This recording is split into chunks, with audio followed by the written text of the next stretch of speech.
हमारे सामने ऐसा खतरा है जो हमारे बस में नहीं है, जो दिखता तक नहीं है।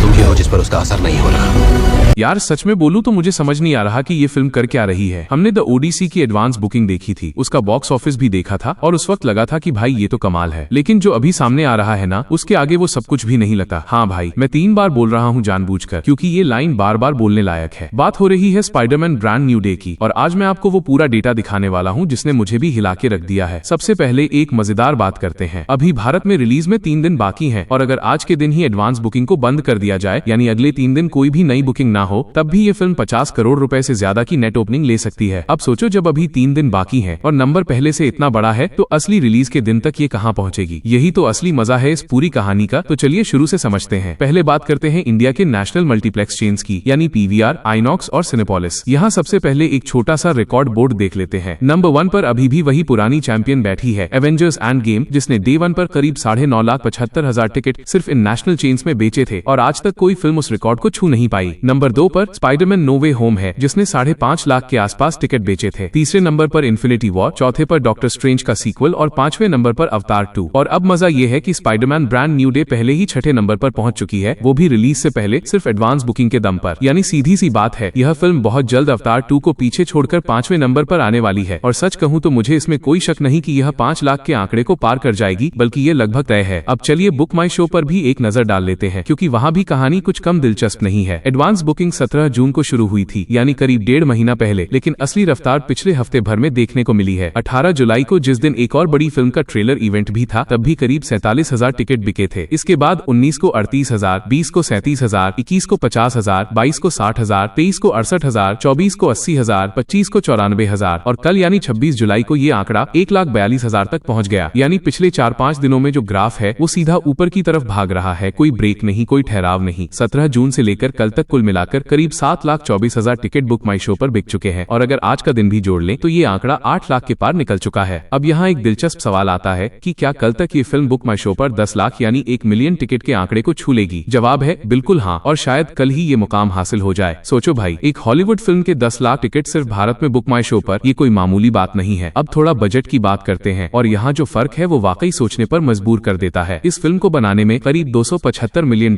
खर्च हुए हैं, और इसके प्रमोशन पर करीब $200 मिलियन अलग से खर्च किए गए हैं, यानी लगभग उतना ही पैसा प्रमोशन में लगाया गया जितना फिल्म बनाने में। अब जरा भारत के हिसाब से सोचो, यहाँ क्या होता है। अगर किसी मेकर के पास 475 या $500 मिलियन के बराबर पैसा है, तो पूरा का पूरा फिल्म बनाने में ही लगा दिया जाता है, प्रमोशन के लिए अलग से बजट बचता ही नहीं। इसका सबसे अच्छा उदाहरण हाल ही में आ रही एक बड़ी भारतीय फिल्म है, जिसका बजट करीब $500 मिलियन है, लेकिन उसकी प्रमोशनल वैल्यू सिर्फ $40 मिलियन के आसपास रखी गई है। यानी वहाँ फिल्म बनाने में ही सारा पैसा चला गया, प्रमोशन के लिए बहुत कम बचा। यही फर्क है हॉलीवुड और हमारे यहाँ की सोच में, और यही वजह भी है कि हॉलीवुड की फिल्में ग्लोबल लेवल पर इतना बड़ा धमाका कर पाती हैं। अब वापस आते हैं असली मुद्दे पर, यानी एडवांस बुकिंग के नंबर्स पर। अभी 3 दिन पहले तक भारत से सभी भाषाओं को मिलाकर, यानी इंग्लिश, हिंदी, तमिल, तेलुगु, मलयालम और कन्नड़, कुल मिलाकर करीब 30 करोड़ रुपए की एडवांस बुकिंग हो चुकी है। और जैसा हमने बुक माई शो के आंकड़ों में देखा कि हर दिन टिकट बिक्री तेज होती जा रही है, तो अंदाजा लगाया जा सकता है कि रिलीज तक ये आंकड़ा 50 करोड़ रुपए तक पहुंच सकता है। अब यहाँ वो बड़ा सवाल आता है जिसका जवाब हर कोई जानना चाहता है। अगर एडवांस बुकिंग 50 करोड़ रुपए तक पहुंच जाती है, तो पहले दिन की असली ओपनिंग कितनी होगी? मेरा अनुमान है कि कम से कम 60 करोड़ रुपए से ज्यादा की नेट ओपनिंग बनती है, और अगर प्रीमियर शोज भी अच्छे से चलते हैं तो ये आंकड़ा 70 से 75 करोड़ रुपए तक भी जा सकता है। यह किसी भी हॉलीवुड फिल्म के लिए भारत में एक असाधारण आंकड़ा होगा। और अगर मैं थोड़ा कंजर्वेटिव भी हो जाऊं, तब भी 50 करोड़ रुपए की नेट ओपनिंग तो लगभग पक्की मानी जा सकती है। जरा सोचो, इस साल अब तक जितनी भी भारतीय फिल्में आई हैं, उनमें से सिर्फ एक ही फिल्म ऐसी रही है जिसने हिंदी भाषा में 50 करोड़ रुपए से ज्यादा की नेट ओपनिंग ली हो। और यहाँ एक हॉलीवुड फिल्म जिसे इंग्लिश और हिंदी दोनों वर्जन में देखा जाएगा, वो भी उसी लीग में खड़ी नजर आ रही है। एक दिलचस्प बात ये भी समझनी जरूरी है कि जो लोग इंग्लिश वर्जन में ये फिल्म देखेंगे, उनका बड़ा हिस्सा उत्तर भारत के बड़े शहरों से होगा, जबकि हिंदी वर्जन का दर्शक वर्ग कहीं ज्यादा बड़ा और फैला हुआ होगा। और अब सबसे बड़ा सरप्राइज जो मैं आखिर में देना चाहता हूँ, वो ये है कि भारत में इस फिल्म का वीकेंड 4 दिनों का बन रहा है, और रिपोर्ट्स के मुताबिक अगर ग्लोबल लेवल पर देखा जाए, यानी भारत सहित पूरी दुनिया को मिलाकर, तो ये फिल्म पहले वीकेंड में ही 500 से $550 मिलियन तक की कमाई कर सकती है। और याद रखो, इसका कुल बजट करीब $475 मिलियन